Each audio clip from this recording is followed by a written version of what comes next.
Have you ever been called dead weight by the man you built your life around? I'm Marlene, and that morning, when Calder looked me in the eye and said those two words, something inside me cracked, but not the way he expected. What happened next wasn't loud. It was quiet. Precise. And it changed everything. Before we dive in, let me know, what time are you listening to this, and where are you? Drop a comment below, I'd love to hear from you. It was a crisp October morning. The kind where the sunlight slants through the kitchen window just enough to remind you the season's changed, but not enough to warm your hands. The leaves outside were whispering across the porch, doing their little dance in the wind. I remember standing at the sink, running a sponge across the countertop, even though I'd already cleaned it the night before. Habit, I guess. My fingers were stiff, the joints swollen and sore, but I moved them anyway.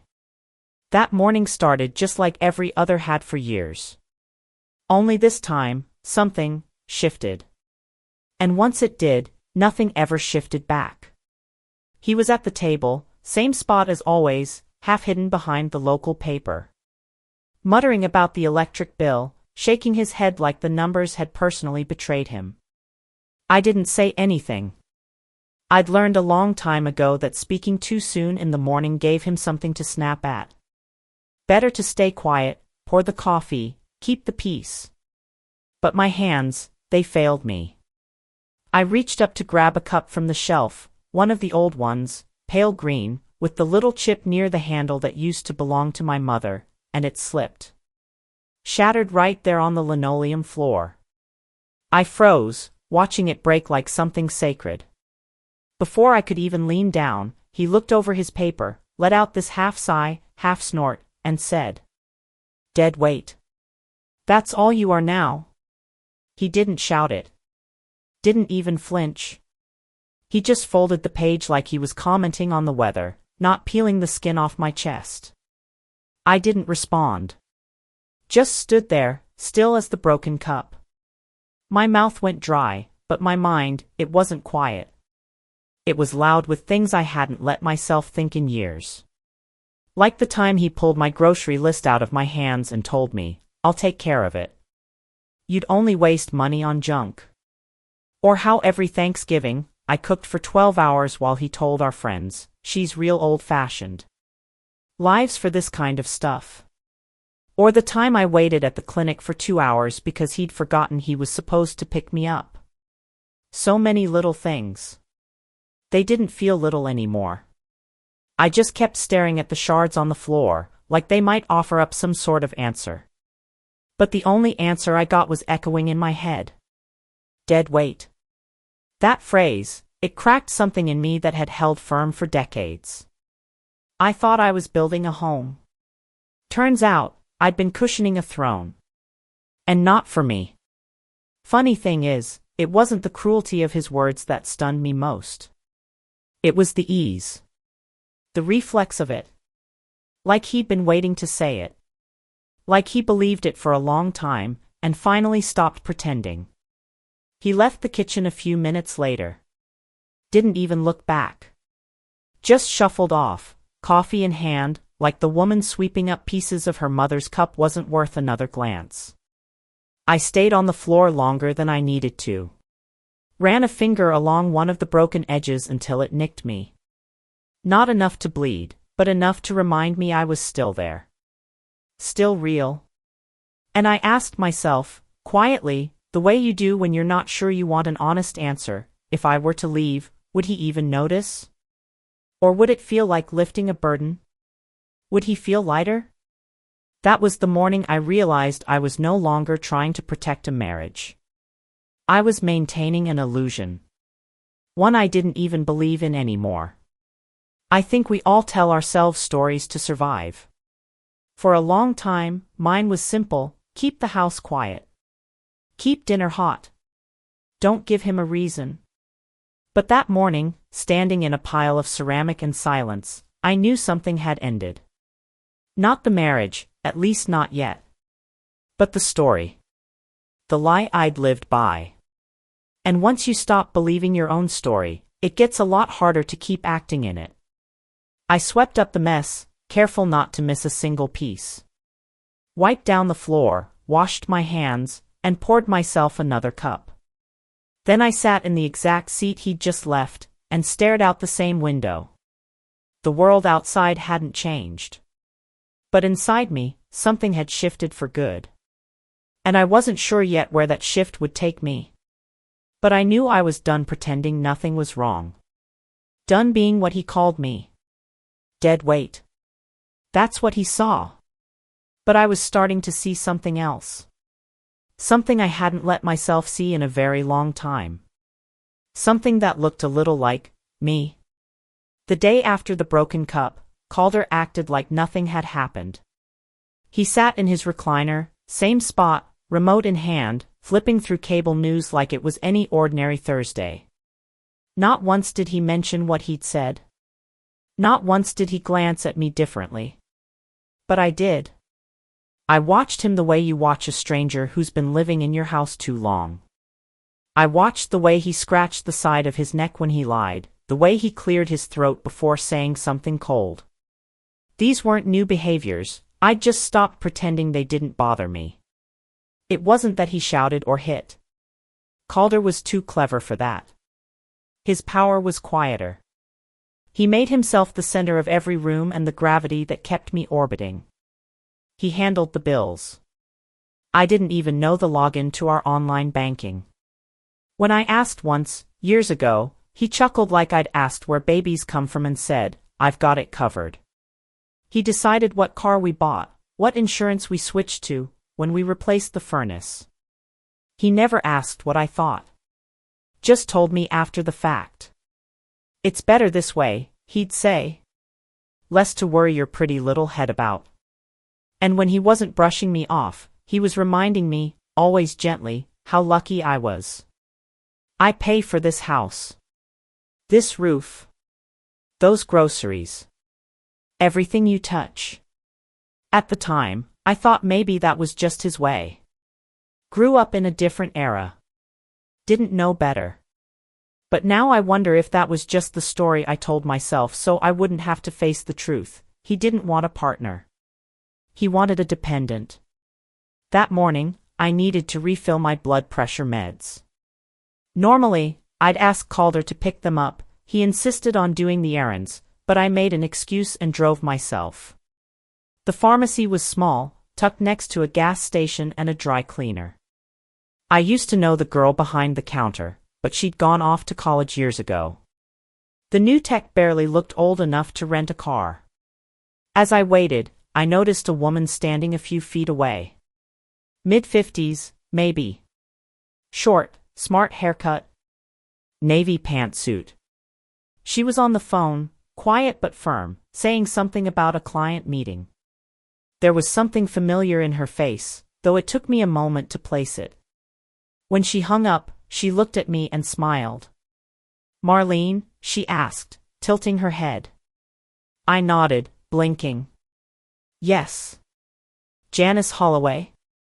"My mother was Alma Holloway. You were her nurse at Pine Grove 6 years ago. You sat with her every Thursday after dialysis. She loved you." The name landed soft but deep. I hadn't thought of Alma in ages. But I remembered the way her fingers clutched mine when she was scared, the way she tried to sing hymns even when her voice was almost gone. I smiled, a real one. She was a sweet woman. Janice stepped closer, studying me. "Are you all right? You look tired." I hesitated. "Just one of those weeks. Would you let me buy you a coffee? There's a diner 2 blocks over." My treat. I almost said no. Almost gave the usual excuse. But something in her tone wasn't just polite. It was kind. The kind of kindness you don't get often unless someone's been there, too. So I said yes. We sat near the window at the Maple Rest Cafe, mug steaming in front of us. She talked a little about her job. She was a divorce attorney now, worked mostly with women rebuilding after long marriages. That hit me harder than I let on. At one point, she asked where I lived. I mentioned the house, how Calder and I had been there for almost 20 years. Nice spot, she said. Beautiful old properties up that way. Yours must be worth something. I nodded. It is. My mother left it to me after she passed. Though Calder's name is on the paperwork now. You know how it goes. Janice paused. Wait. Are you saying your name was originally on the deed alone? Well, yes. But when we refinanced years ago, they put both our names on it. She leaned in, eyebrows raised. That house is considered inherited property. If it was left solely to you and you never commingled it financially, Calder wouldn't have legal claim over it in a divorce. Not unless you gave it to him. I blinked. But he's always said he pays the mortgage, the taxes. Do you have proof of that? Because if not, and the original deed was in your name, you might have more leverage than you think. I stared at her, stunned. For years I'd believed I had nothing. No say. No power. Just an old house that he reminded me, again and again, he was keeping afloat. But maybe it wasn't his lifeboat after all. I stared down at my coffee, watching the steam swirl. I never thought I had any rights, I said quietly. I figured, after everything, it was all his. Janice met my eyes. Marlene, it was never his. He just made you believe it was. A few days after that coffee with Janice, I was standing in Calder's study, supposedly looking for a roll of stamps. His desk was a mess of papers, mismatched pens, and receipts that dated back to the Bush administration. Calder never liked me going through his things, but he also never labeled a single drawer. So every time I needed something, it turned into a quiet scavenger hunt. This time, though, what I found wasn't stamps. In the bottom drawer, beneath expired coupons, old tax returns, and a brochure for some retirement seminar we never went to, there it was. A manila envelope, marked personal, thick and slightly creased, like it had been thumbed through more than once. It wasn't sealed. That felt deliberate. Either he didn't think I'd look, or he didn't care if I did. I slid out the papers inside. Listing documents. Broker correspondence. Price breakdowns. A draft contract from a local realtor. My name wasn't on any of it. He was planning to sell the house. Our house. My house. There was a yellow sticky note paper clipped to the front, buyer interested. Wants quick close. Finalize in 30 days? I just stood there holding it, like it was some kind of hot coal. My hands started to tremble. Not from age. Not from arthritis. From the sheer nerve of it. This house had been in my family for generations. My mother used to kneel by the pantry wall and mark our heights with a pencil every Easter. Her handwriting was still faintly visible if you looked under the paint. Calder knew that. He knew what this place meant to me. And yet there he was, treating it like a car lease he was ready to trade in. I didn't storm into the kitchen.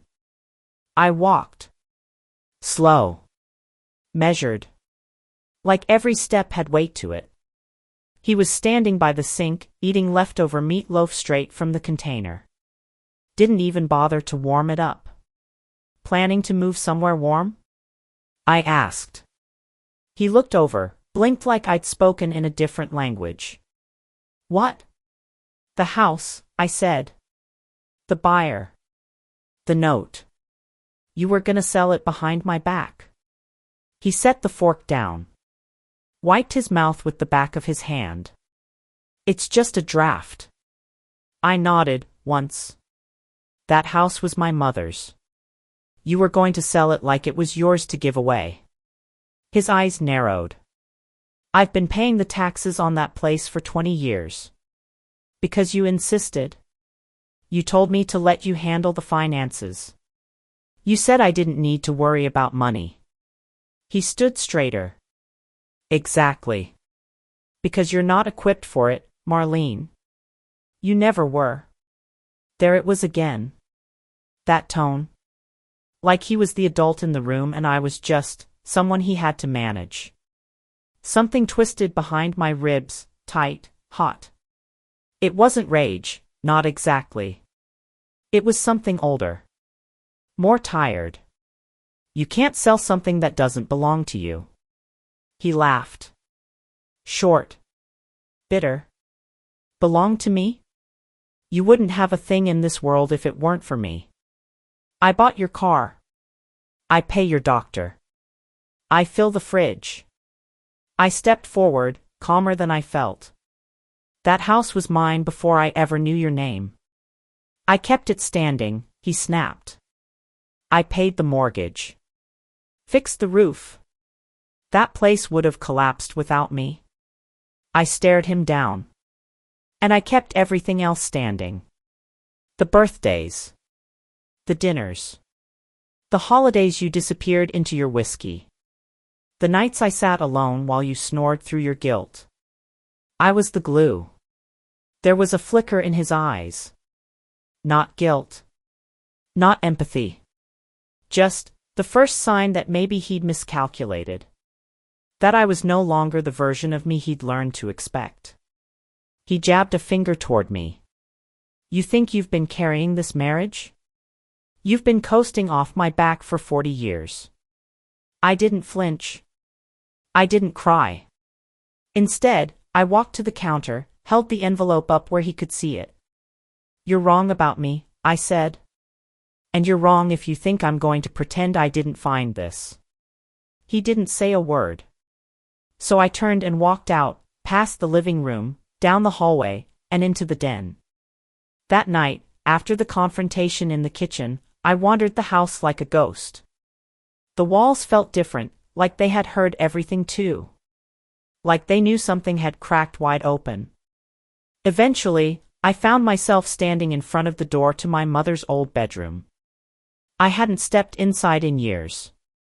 Not since we moved her hospital bed into that corner where the sunlight hit just right in the mornings.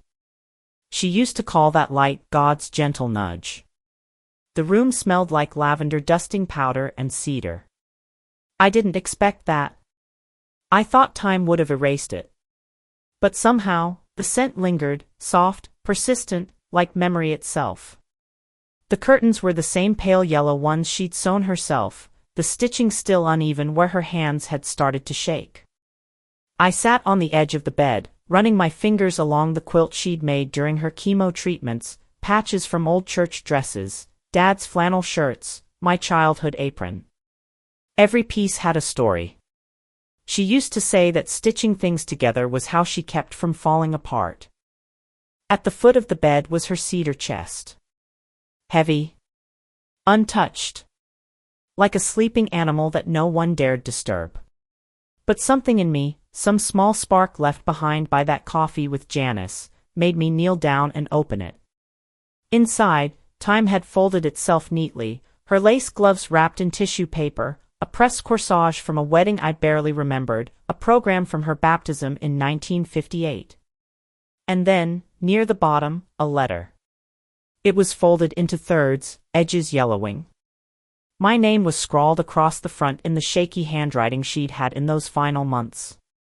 I held it for a moment against my chest before opening it. Her words spilled out like a warm breeze. She wrote about the day I was born, about the way I used to hum to myself while coloring, about how proud she was when I took my first job at the clinic. But near the end, her tone changed. She wrote, "You don't owe your life to anyone, not even the one you choose to share it with." I read that sentence 3 times. Then I read it again.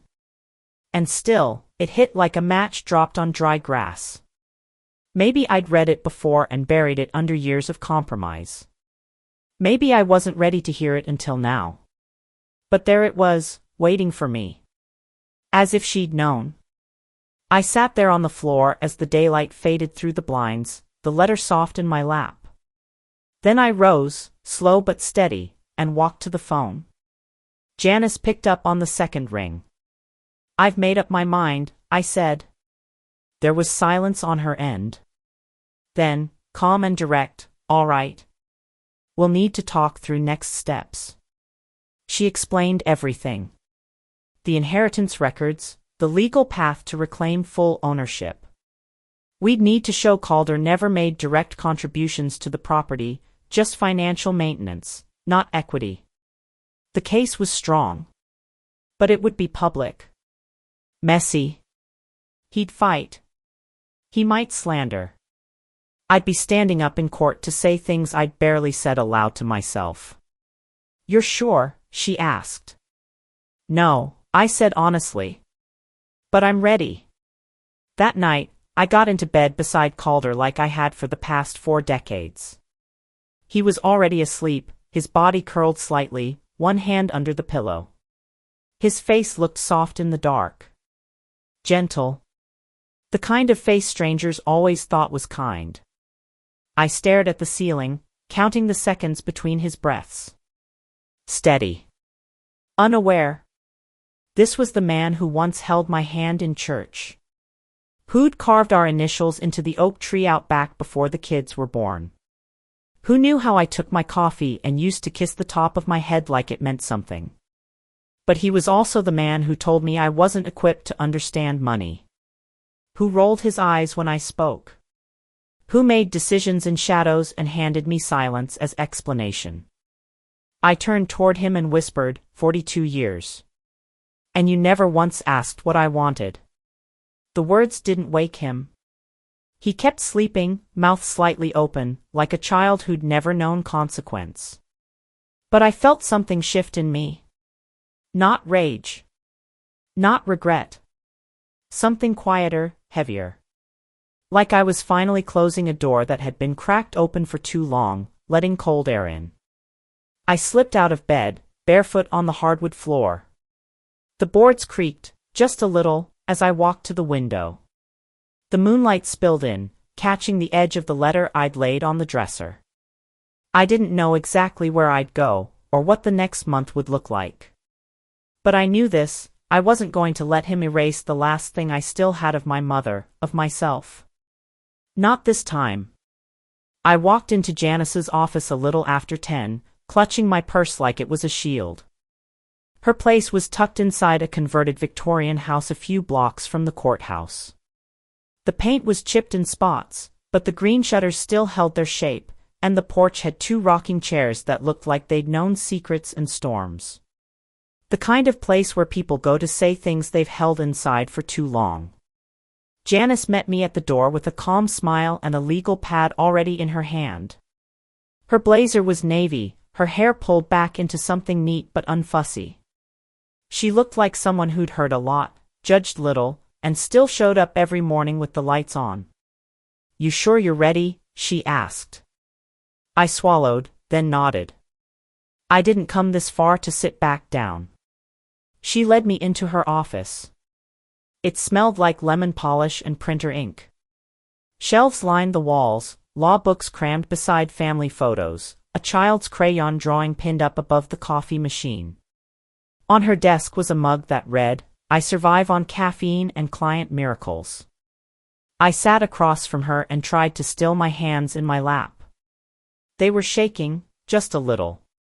Janice opened a folder, thick and worn. "This is from the 2002 refinance paperwork," she said.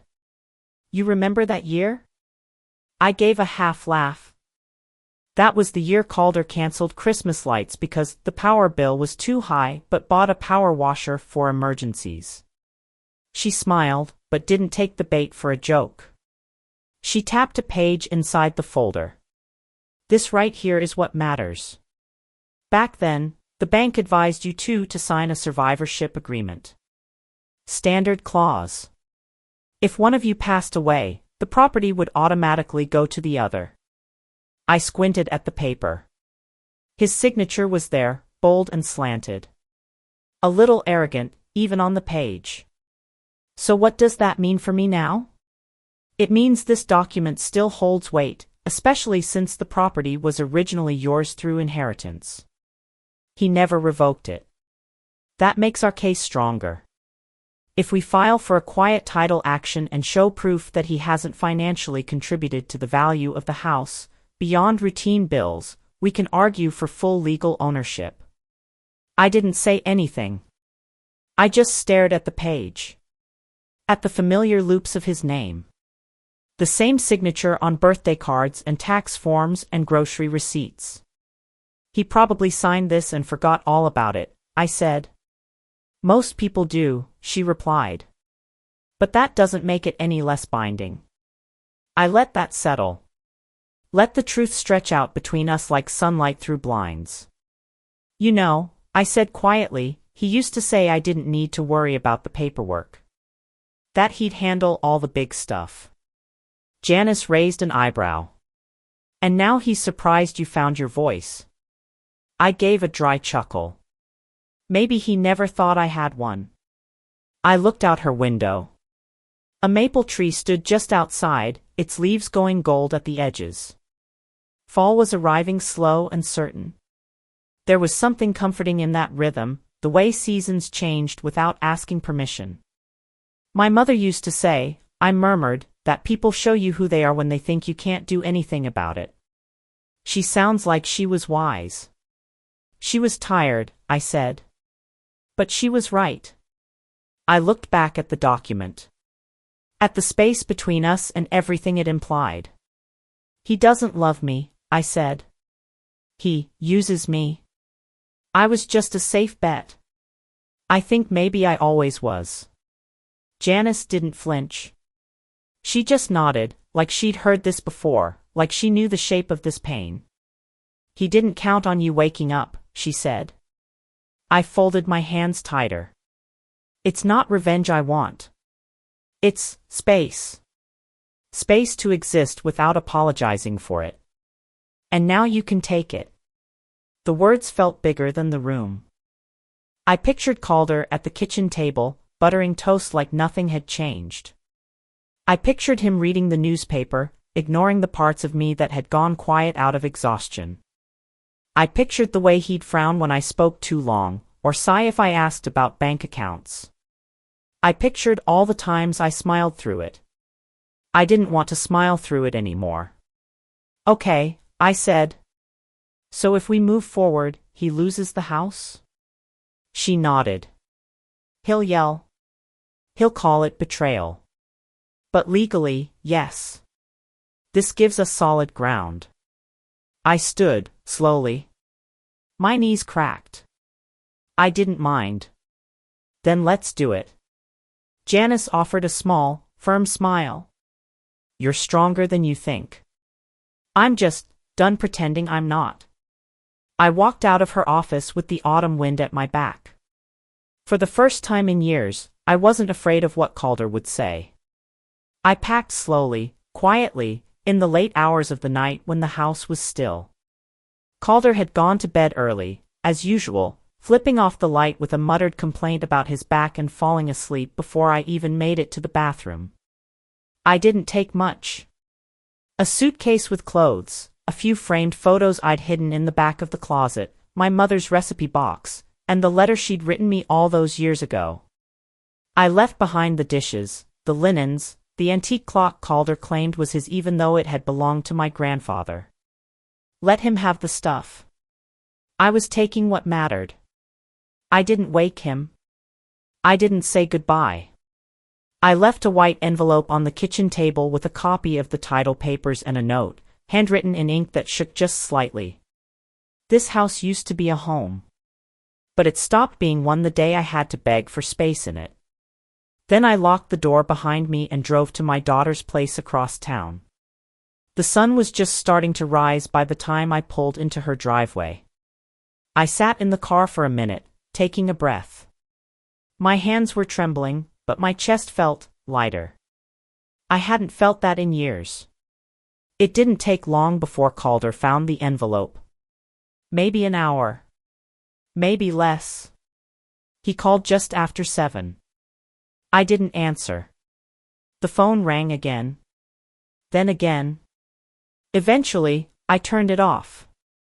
But that didn't stop him.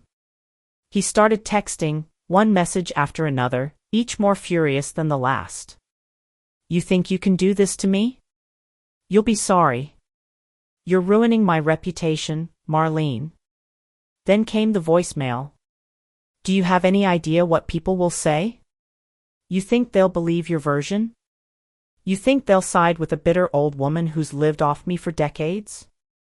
I built that house. I gave you everything you have. And now you're trying to take it all and paint yourself as the victim? I won't let it happen. I sat at my daughter's kitchen table, coffee going cold in my hand, listening to him unravel from a safe distance. For once, his anger didn't make me flinch. It made me feel like I was finally standing somewhere solid. Janice filed the first formal notice that afternoon. A legal letter demanding Calder vacate the property until the title dispute was resolved. It wasn't an eviction, yet, but it was the first shot in a battle he hadn't expected to fight. According to her, he called her office 3 times in 1 hour. Left a voicemail threatening to sue me for mental distress and financial abuse. She called me that evening. He's panicking, she said. You've cornered him, and he doesn't like it. I asked if I should be worried. She paused for a moment before answering. Not if you stay smart. Not if you let me handle the legal side. Still, I couldn't help but picture him storming through the house, yelling into the phone, slamming his fist on the table. I'd seen it before. I just wasn't there to absorb it this time. Later that week, I heard from a mutual friend that Calder had tried to re-engage the realtor, the same one who had been prepping the sale. But she backed out. Once she found out the title was in dispute, she wanted no part of it. Said it was too risky. Too messy. He must have been furious. That night, I cried. Not because I was sad, but because I wasn't. I cried out of relief. Out of the weight rolling off my shoulders, one legal document at a time. I sat in my daughter's guest room, in a chair by the window, clutching a cup of chamomile tea. My knees ached. My eyes stung. But my heart felt strangely quiet. I looked up at the ceiling and whispered, half to myself, half to the past, I never thought I'd live long enough to scare him. And then I laughed. Not a bitter laugh. Not mean-spirited. Just amazed. Because I'd spent most of my life thinking I was the weak one. That kindness meant silence. That being the bigger person meant being the one who always backed down. But now, watching a man like Calder flail and grasp at things he thought he owned, I realized something. I was never weak. I was just too kind to show him what strong looked like. He showed up at my daughter's house just after lunch on a Tuesday. No warning. No phone call. Just the crunch of tires on gravel and the sharp slam of a car door. I watched from the window as he walked up the steps, dressed like he was headed to church, button-down shirt, slacks, even polished shoes. I almost laughed. Calder hadn't worn polished shoes for me since our anniversary 15 years ago. He knocked once, firm and impatient. My daughter wasn't home, thank God. I opened the door slowly, bracing myself. I'm not here to fight, he said, before I could speak. Just want to talk. Like adults. I stepped aside without saying anything, motioned toward the living room. He walked in like he still owned every room he entered. Sat down without being invited. The silence sat between us for a full minute. Then he started. Is this really how you want to end things? Hiding out here like a runaway? I tilted my head. You think I'm hiding? You left in the middle of the night, he snapped. Didn't even say a word. After everything I did for you. I took a breath. You didn't do things for me. You did them for yourself. And when I needed you to see me, as a partner, as a person, you didn't. He scoffed. Oh, come on. This again? You really think painting yourself as the victim is going to change anything? I stayed calm. I'd rehearsed this moment 100 times in my head. But in real life, it felt quieter. Like a weight gently sliding off my chest. I'm not a victim, I said. But I was invisible. And I won't be anymore. He leaned back, arms crossed. So what, this is about the house? No, I said, looking him in the eye. This is about all the times you made me feel like a burden. All the times you rolled your eyes when I spoke. All the times you said, I'll handle it, and made sure I never knew how. You're twisting everything, he muttered. You always had a roof, didn't you? You had food, you had. Security isn't love, I cut in. And silence isn't peace. He looked away for a moment. I thought he might argue again. But he didn't. So I kept going. Do you remember that year I got pneumonia and you left me at home while you went ice fishing with Dave? He didn't answer. Or the Christmas Eve when I made dinner for your sister's whole family, and you never said thank you, just complained the ham was dry? Still nothing. I leaned forward. You may not remember. But I do. I remember all of it. Every time you made me feel like I didn't matter unless I was doing something for you. His mouth opened, then closed again. For once, he had no clever comeback. Just a red flush creeping up his neck. I stood up and walked to the table. A small stack of papers sat there, final documents from Janice. The ones that made it all official. I signed the last page. My hand didn't even tremble. Then I slid the folder across the table toward him. You don't need to lose anything, I said. Because I'm only taking what was mine to begin with. And now, I'm taking back me. He stared at the papers, then at me. I saw something crack in his face. Not anger. Not arrogance. Loss. He stood slowly, picked up his keys, and walked to the door. He paused with his hand on the knob like he might turn back, might try one last line to change my mind. But he didn't. He opened the door and stepped out into the rain. I watched him go from the window, his polished shoes splashing through the gravel. I didn't feel triumphant. I didn't feel cruel. I just felt finished. Behind me, the house was quiet. No footsteps. No sighs. No weight pressing down on my chest.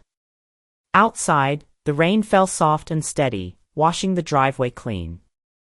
It took 6 weeks after that last conversation for the papers to be finalized. The house, my mother's house, was officially transferred back into my name alone. No more joint ownership, no more whispered threats about who paid for what. It was mine again, in every way that mattered. Calder didn't show up to court. He tried to file a counterclaim through some local attorney, saying I'd manipulated him, that I'd waited until he was old and vulnerable to take what was his. But the documents spoke louder than he did. The judge dismissed it without a second glance. A week later, he moved out. Didn't call, didn't write. I heard through a neighbor that he packed what he could into the back of his truck and drove off early one morning. He didn't leave a forwarding address. But a few days after that, I saw him, just once more. I'd gone back to check on the house, to meet the contractor about some roof work. When I pulled into the driveway, Calder was standing across the street, staring at the porch. He didn't come closer. Just stood there with his hands in his pockets, eyes fixed on the place he'd once ruled like a king. He didn't wave. Neither did I. He turned and walked away. That was the last time I saw him. I never wanted vengeance. I just wanted space to breathe. And now, I could. I didn't move back into the house. I could have. Legally, financially, I had every right. But the truth was, it didn't feel like home anymore. Too many ghosts in the hallway, too many shadows at the foot of the bed. So I rented it out to a young family, nice people, two little girls who drew chalk art on the sidewalk and left sunflowers in old jelly jars on the porch. Instead, I stayed with my daughter. We converted the basement into a private apartment, cozy and bright. I had my own entrance, my own kitchenette, even a little garden plot out back where I planted basil and marigolds. I joined a ceramics class at the community center. Tuesday mornings, 10 a.m., with a bunch of women who wore paint-stained jeans and told stories that made us laugh until we cried. My hands weren't as steady as they used to be, but they remembered the motion. Clay under fingernails, warm water, patient shaping. I made mugs, bowls, little imperfect vases. One morning, an elderly man from the unit next door waved at me over the hedge. "Morning, Miss Marlene," he said. "You look lighter today." I smiled. "I feel it." And I did. It wasn't just about being out of Calder's house. It was about being out from under his shadow. I wasn't just surviving anymore. I was beginning to live. My granddaughter, Lily, liked to sneak into my bed most nights with her stuffed rabbit and a million questions. She'd curl up beside me and whisper, "Grandma, you're my safest place." Some nights I'd hold her a little tighter than she probably understood.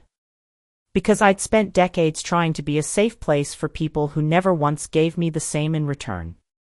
Now, I was surrounded by real love. No strings. No control.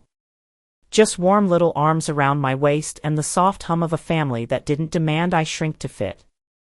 I still kept one photo from my wedding day. It sat in a drawer, not on display, not out of sentiment. I kept it to remind myself of the woman I used to be. The woman who gave, and gave, and gave, thinking that if she just gave enough, someone might finally see her. I saw her now. And I promised I'd never lose her again. One afternoon in late October, I sat by the window with a cup of tea. The light was golden, soft and slanting, hitting the hardwood in long strips like a quilt of sun. In my hands was a mug I'd made, light blue, slightly crooked, but sturdy. I ran my fingers along the rim and thought, there are things that only show you their truth once they break. And maybe I'd been one of them. But the beautiful part? I was finally putting myself back together. Not perfectly. But honestly. And that, I decided, was more than enough. You know, looking back now, over 70 years of living, loving, enduring, what surprises me most isn't how much we can lose, but how much we still have the power to reclaim. Not the house, not the papers, not even the name on the deed. I mean ourselves. Sometimes we get so used to shrinking that we forget we were ever whole. And then one day, quietly, stubbornly, we begin to take up space again. Even if it starts with just a whisper. Maybe you've felt that too. That ache of staying silent a little too long. That small voice inside that says, not anymore. If this story brought something up for you, memories, questions, maybe just a feeling you can't name, I hope you'll carry it gently. Let it sit with you. And if it stayed with you in some way, I'd be grateful to have you with me again next time. There are always more stories to share.